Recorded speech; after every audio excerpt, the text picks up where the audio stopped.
Bora, pessoal, para mais um papo daqui do RH Talks. E dessa vez a gente vai falar um pouco sobre planejamento estratégico, que é o tema geral que eu tenho brincado bastante com vocês com RH. Planeja RH. E a gente não gosta muito dessa parte de planejar, mas é super importante. Mas isso vai maximizar os nossos esforços quanto RH e talvez a gente apague menos incêndios e seja realmente aquele RH estratégico que todo mundo tem pedido para a gente. Para isso, a minha convidada desse bate-papo é a Silvia Amara, que ela é especialista em educação na Solids. Silvia, é um prazer ter você aqui com a gente para debater esse tema que o RH não gosta muito, mas que precisa trazer para as skills aí do dia a dia para conseguir realmente atuar de forma mais estratégica, como tem pedido para a gente. Isso. Para participar desse tema é um prazer, vou poder compartilhar com vocês. E vou falar uma coisa, viu? Neste momento, planejar é necessário, né? Navegar é possível, planejar é necessário. Exatamente. Às vezes a gente fica fazendo tanta coisa, faz. Quem nunca terminou um dia que fez tanta coisa, mas que quando precisou falar, Silvia, o que você fez esse dia? Peraí, eu fiz tanta coisa, mas ao mesmo tempo, do que era para eu fazer como RH, eu não fiz. E aí tá uma das dificuldades que a gente tem de alinhar o planejamento estratégico com as práticas de RH. Vamos lá. Muitas vezes a empresa desenha, vamos crescer 30% ano que vem. Para o RH só chega isso, vamos crescer 30% ano que vem. O que eu, como RH, preciso fazer? Será que é só contratar 30% a mais? Será que é melhorar um processo? Será que é desenvolver mais as pessoas para que elas tenham uma performance maior? Esses são os questionamentos que a gente muitas vezes tem que fazer. O porquê, e não simplesmente fazer como uma tarefa, né?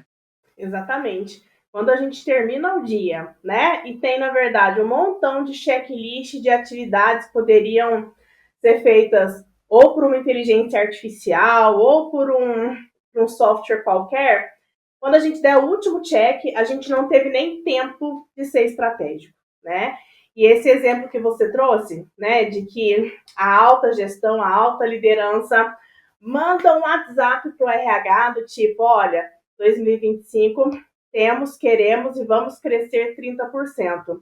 Muitas vezes quem está do lado de cada RH, que não participou de discussão nenhuma, fica com um letreiro na testa do e agora, José, para onde é que eu olho, para onde é que eu corro, como é que eu vou começar a apagar esse incêndio, né, Léo? Uhum. Esses dias, Silvia, até escrevi um artigo sobre isso, brincando que na maioria das vezes a gente não é chamado para o planejamento estratégico. O RH não tem uma cadeirinha ali.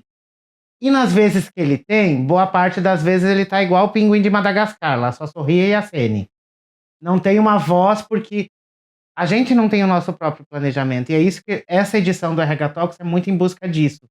Que a gente tenha o nosso primeiro, para depois a gente chegar numa mesa de planejamento estratégico e consiga trazer alguns dados, evoluir com as discussões e não só ficar sorrir e acene na mesa ou recebendo demanda e sem a capacidade de perguntar por quê, me explica por que eu tenho que fazer isso, onde que eu desdobro essa meta para uma das funções do RH, para seja atrair novos profissionais, engajar melhor, melhorar a produtividade, e a gente vá para essa mesa com os nossos dados, os nossos planos, e principalmente que a gente aprenda a questionar. Não tem problema a gente perguntar, desde que eu esteja perguntando para entender o que eu tenho que fazer. Não só perguntando para dizer Total, e as inquietações as inquietações movem o mundo no final das contas, né?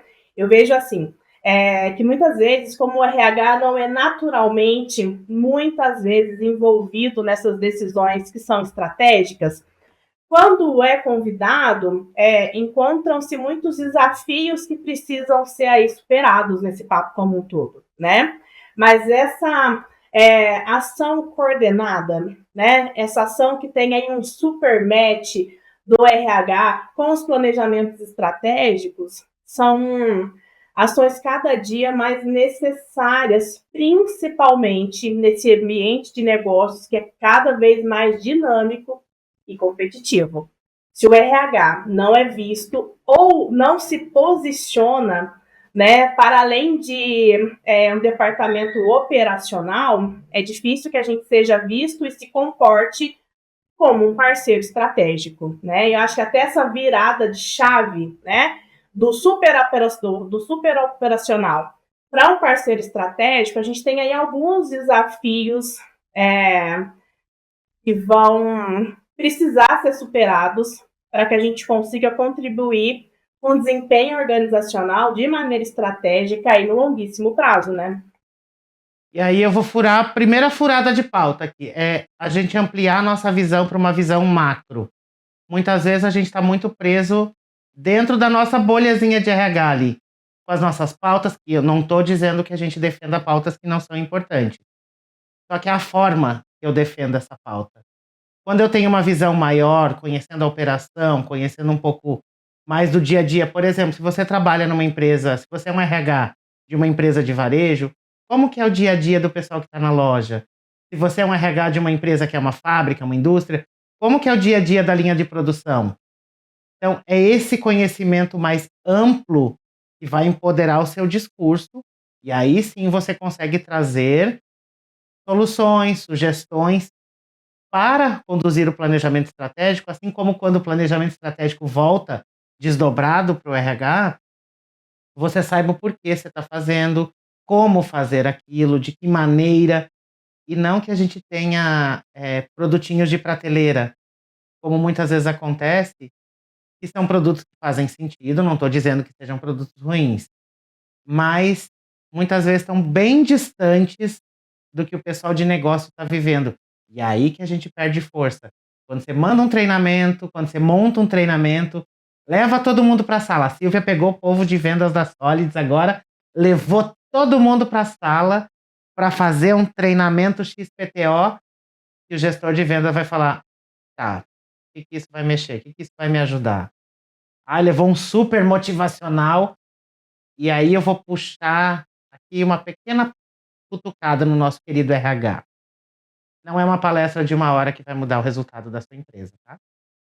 São resultados, são ações que você precisa desenvolver ao decorrer de um tempo, mensuráveis, que você acompanhe. Você pode abrir com uma palestra linda, motivacional e tal. E depois, o que você vai fazer? Como é que você vai mensurar? Está ligado a qual indicador isso? Então, aí que a gente se torna estratégico. Trazer uma palestra de um atleta, de um famosão, de um blogueiro de internet, super dá aquela movimentada, aquele gás. Mas sozinho não muda o resultado e não nos torna estratégicos, né?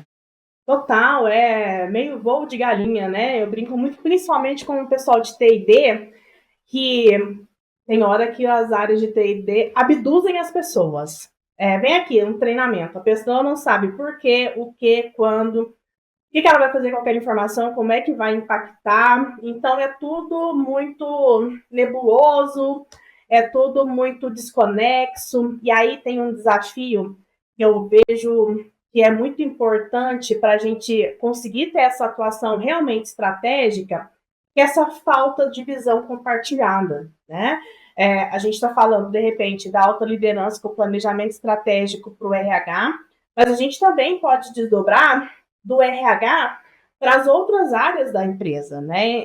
Essa desconexão, né? Quando o RH trabalha ali em silo, é muito difícil desenvolver esse olhar estratégico para o negócio, né? Então, é meio uma empresa de tecnologia que tem lá no planejamento estratégico e inovação, mas não conseguiu alinhar com o RH muito bem, porque com o RH que agora ele vai ter que atrair, né, e reter talentos especialistas em áreas críticas como inteligência artificial. Se não teve esse combinado aqui com o RH, até que essa chave vira para o RH, o tempo foi passando, o planejamento estratégico foi comendo ali pelo tempo, e acaba que não chega a lugar nenhum e a gente não consegue superar o silo do RH, né?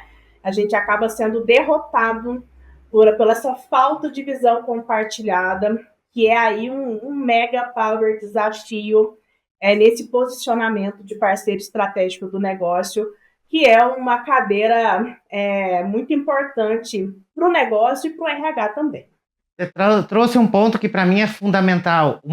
Dos pontos de estratégia, eu já fui militar, Silvia, por 3 anos, por mais que as pessoas duvidem, mas enfim, voltando. Um dos pontos de estratégia é construir aliados, você construir alianças. Será que a gente, como RH, está construindo alianças com os nossos líderes, com as outras áreas de negócio, ou a gente está atuando como alguém que só está ali para apontar erros, para enviar dados sem explicação nenhuma? Será que a gente está sentando e conversando? Primeiro ponto. Eu, como RH, estou fazendo isso com esse objetivo. Faz sentido? Faz o papel de vendedor. Você tem que vender aquilo que você está fazendo. Não simplesmente, como muitas vezes também, o RH assume uma postura de eu sou o juiz, eu sou o detentor da verdade e eu que sei sobre gestão de pessoas. Tudo bem, o RH é a área que, teoricamente, é a área que tem que entender mais de gestão de pessoas. Mas quem lida com as pessoas no dia a dia são os líderes. Numa empresa com 1.000 pessoas, o RH não vai conseguir conversar com 1.000 pessoas. Mas às vezes tem 100, 50, 100 líderes que conversam com aquelas pessoas. Então você trouxe um ponto para mim, é fundamental que a gente aprenda a construir aliados, que a gente tenha alianças com os nossos líderes. É uma provocação que eu já fiz em alguns momentos. Você de RH, sair da sua sala hoje, sentar no meio da operação, qual que é o efeito disso? Será que aquele líder vai ficar desconfortável? Será que ele vai querer entender que você está fazendo ali? Ou a equipe? Será que vai rolar demissão? Qual que é a reação deles? Esse tipo de coisa não pode acontecer. A gente tem que ser alguém que tenha fácil acesso. E aí vem o poder das alianças. Acho que é fundamental, vou pescar isso do seu conteúdo para usar em outro momento, que a gente consiga construir alianças e aí a gente ganha força, se torna estratégico, absorve um pouquinho do conhecimento do outro, da visão de negócio do outro. E aí eu trago uma frase que eu gosto, que é que a gente deixe de ser uma parte do negócio e a gente seja parte. Deixa de ser aquela salinha que o RH fica em outro prédio ou em algumas empresas o RH fica no porão, gente, não é raro de acontecer, né? Fica lá no subsolo, escondidinho, mas que a gente saia, veja as pessoas, converse com elas. Então, essa sua fala eu vou guardar para mim. Se eu vir em algum momento, ela vai aparecer em algum outro conteúdo. Maravilha. O Léo, você trouxe uma coisa muito importante, que é a questão da construção ali das alianças, né? Eu vejo que nesse momento de superar esses desafios, de construir esse RH estratégico, muitas vezes a gente encontra uma resistência, né? Uma resistência por conta de uma cultura conservadora, por exemplo. Mas muitas vezes essa resistência tem muita ligação com o respaldo do porquê daquela alteração. O porquê disso agora, né? Porque uma coisa é baixar uma portaria, né? O RH, paladino da justiça, tem que ser assim agora. Isso vai fazer com que a resistência vá lá em cima e, de repente, se a gente pivota o tom, troca o tom e traga efetivamente o porquê, como é que, de repente, aquela ação, aquela atividade, aquela estratégia está alinhada com o planejamento estratégico, isso vai fazer baixar a resistência, porque as pessoas vão saber o porquê daquilo agora, né? É muito difícil a gente implementar novas estratégias de RH que estão ali aliadas com o planejamento se a gente não tem essa comunicação clara, porque se a comunicação é clara, pode saber que a gente vai ter uma muralha de resistência à mudança por muitos motivos, né? Então, quando a gente consegue fazer essa comunicação, né? Então, vamos lá, o RH precisa estruturar um programa de desenvolvimento de liderança e cultura organizacional. Se a gente não consegue conquistar os nossos aliados, né? Se a gente não consegue mostrar a importância estratégica daquilo, com certeza os líderes e os colaboradores, né, de maneira geral, vão se sentir desconfortáveis do tipo, mas isso agora? Por que isso agora? Né? Então, é mais difícil a gente conquistar o engajamento.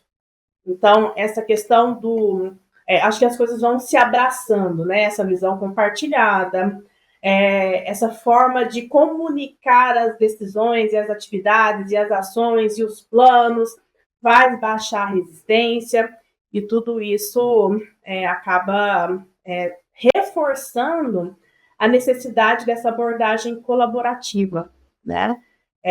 Para todos os níveis, né? Para o macro, para o meso, para o micro, mas que o RH seja ativo e participativo nessas decisões estratégicas, mas principalmente que seja um meio ali de tornar essa comunicação palatável e entendível para todo mundo, independente se está aqui na alta liderança, se está, de repente, no nível de supervisão e coordenação, ou que seja um colaborador que não faça gestão de pessoas. Né? Eu acho que o RH muitas vezes atua como esse tradutor da estratégia.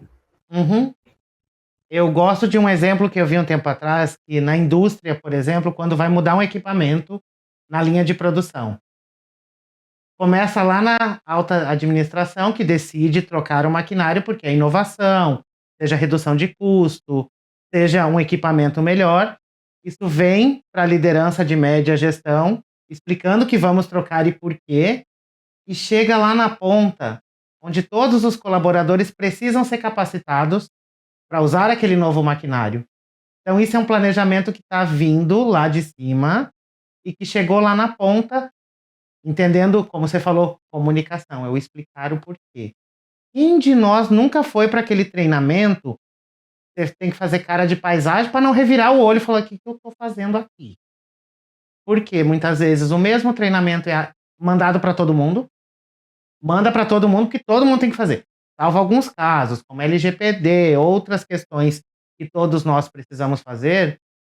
Será que eu entendi o que aquele público precisa? O mesmo treinamento que eu estou dando para um profissional júnior é o mesmo que eu estou dando para um sênior? O sênior vai para a sala e vai falar: o que eu estou fazendo aqui? Estou perdendo tempo. Não foi customizado para mim. Ou o mesmo treinamento que eu estou reaproveitando, que a gente também gosta de uma reciclagem, né? A gente adora pegar um material e reciclar lá, passar uma maquiagem. Agora, na época de inteligência artificial, que faz até imagem bonitinha pra gente, dá aquela reciclada e manda, porque para muitas empresas ainda é importante, e a forma de mensurar treinamento e desenvolvimento são pessoas treinadas e horas de treinamento. Isso, para mim, não quer dizer absolutamente nada. Nada. Porque eu posso ter treinado 5.000 pessoas e gerado 30.000 horas de treinamento, e isso não ter mudado nada na minha cultura, não ter me ajudado nada na produtividade ou reduzido, por exemplo, questões de segurança no trabalho, acidentes que a gente teve. Não está ligado com nenhum resultado de negócio.